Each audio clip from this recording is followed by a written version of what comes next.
Throughout Spider-Man's 19-year live-action history on film, he has gone through a large number of suits throughout the 10 films he's appeared in across his 3 different iterations.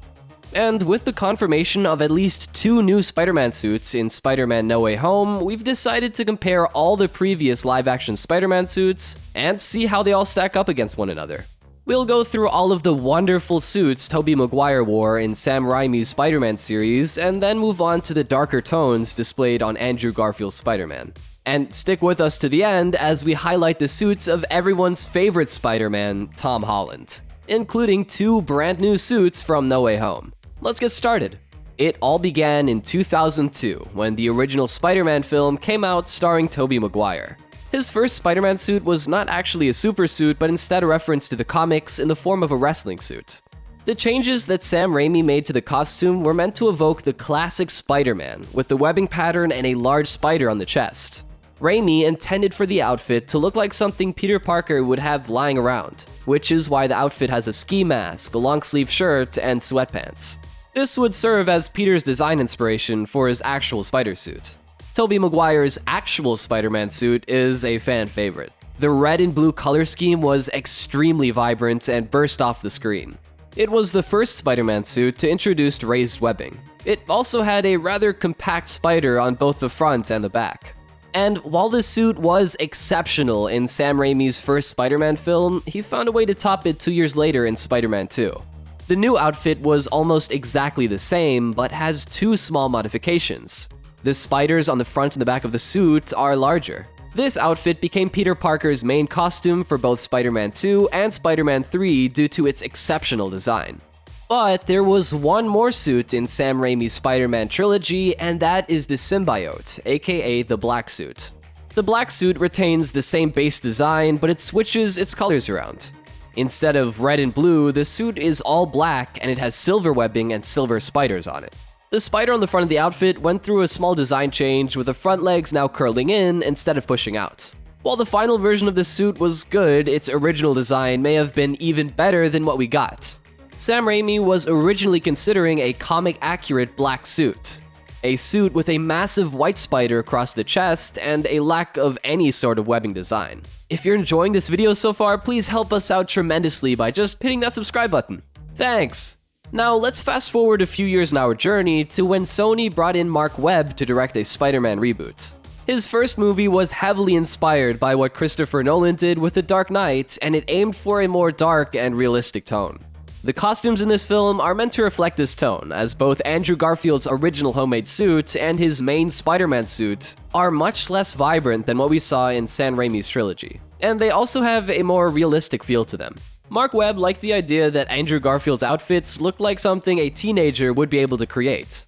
For starters, his original vigilante costume is just Peter Parker's normal clothes with a mask and a pair of sunglasses. It is extremely bare bones.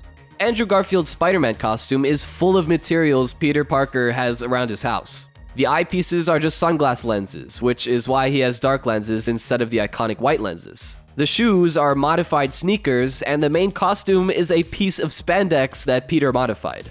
The suit still retains the raised webbing that Sam Raimi used, but the spider symbol changed a bit, with its legs being enlarged to run down Peter's entire torso instead of the entire symbol being placed on his chest.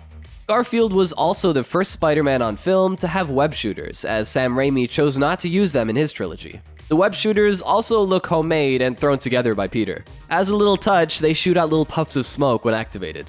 On The Amazing Spider-Man 2, Mark Webb changed the design of the suit and gave us what is widely regarded to be the greatest Spider-Man suit ever put to film. The suit enhanced the red and blue after the last film chose to darken the suit. It returned to its typical vibrant color. The suit also replaced the dark eyes with massive white eyes, and the material it is made from is slightly reflective and looks absolutely stunning in the light. The spider kept its shape, but they shrunk it so that it doesn't run down the entirety of the torso. The web shooters were also updated. The costume in The Amazing Spider-Man 2 is most people's favorite, and for good reason. It is the most comic-accurate Spider-Man suit we have ever gotten, and it picked simplicity over style, which certainly added to the overall look. For many, this is the gold standard of Spider-Man suits. But what Sony and Marvel would do next was a bit different from the suits that had come before.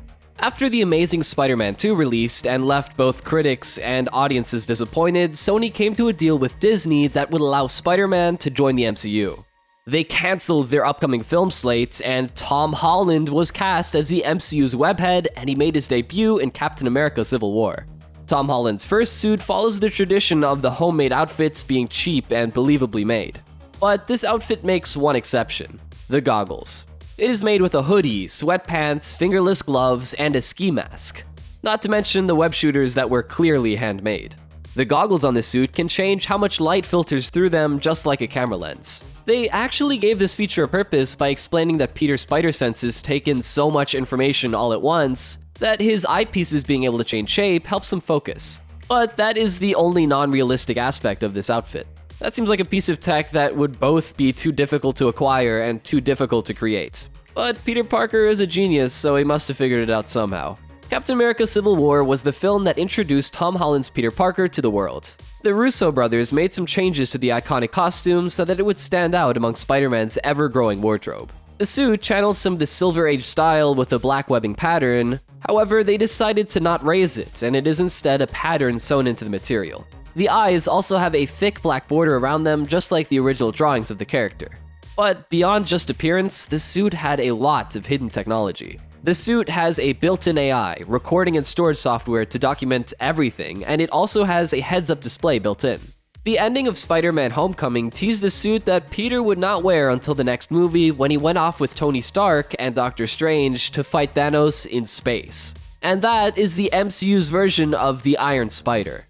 The MCU's Iron Spider shares the name and some of the functionality of the suit from the comics, but beyond that, the MCU's version of the iconic Iron Spider is an original creation, and is the first example of the franchise's deviation from the source material when it comes to the webhead's costumes. They opted for a more faded red and a darker blue, with golden highlights all throughout the suit. The spider symbols are massive and consume most of the chest and back. And just like Iron Man's Mark 50 and Mark 85, the Iron Spider is made out of nanotech, which is why Peter can retract his mask and the iconic Iron Spider arms whenever he wants. The outfit also sports glowing blue eyes, but most impressive is the suit's functionality. In fact, the whole reason he had to wear the suit in the first place was because he found himself in some trouble, and Tony had to activate the suit so that Peter didn't suffocate. Moving on to Spider-Man: Far From Home, Sony gave us two brand new outfits for Spidey. First up, Night Monkey. The Night Monkey was the unofficial name for the suit that Skrull Fury and Skrull Hill gave him, so that he wouldn't stick out like a sore thumb outside of New York. The suit is all black and appears to be made of tactical gear, giving Spidey a hint of that homemade look. Even though it's military-grade gear, they had to use what they had on hand to make the outfit, and that means that the suit has no known abilities besides just being an outfit. It is an interesting costume, and certainly the most unique one Spider-Man has ever worn on screen. Plus, it might even be a subtle reference to Spider-Man Noir, and that's pretty cool. Moving on to the next suit in Spider-Man: Far From Home, we have the upgraded suit, but it could also be known as the Tom Holland suit. And that is because this suit is crafted by Peter himself and serves as his main Spider-Man costume. The design is the exact same as the Stark suit, but the blue is replaced with black, and it sports a white spider on the back instead of a red one. There are also black details scattered in various points across the suit. The suit was already gorgeous, but in Spider-Man: No Way Home, the suit is set to receive a couple of design changes that make it look even better. They took the black stripes off the waist and brought the red to a point instead of flattening it out at the bottom. Spider-Man: No Way Home is giving us two brand new Spider-Man suits, the integrated suit and the black and gold suit. The integrated suit is a wholly original MCU creation. It seems to borrow some of its design elements from the Iron Spider. It has a faded out blue and a massive golden spider that covers a massive amount of the costume and wraps around the shoulders. The Spider-Man toys lead us to believe that the suit has the Iron Spider arms, and it is even integrated with magic. Could this be from some help by Doctor Strange? And that brings us to the black and gold suits.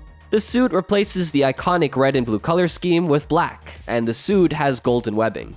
The suit does share the same red arms as the upgraded suit, so maybe the black and gold suit goes over it. Or Peter just kept the design detail from the upgraded suit just because he liked them. Who knows? So, there you have it. Every Spider-Man suit across the live-action films. Which are your favorites, and are you excited to see the new suits in action in Spider-Man No Way Home?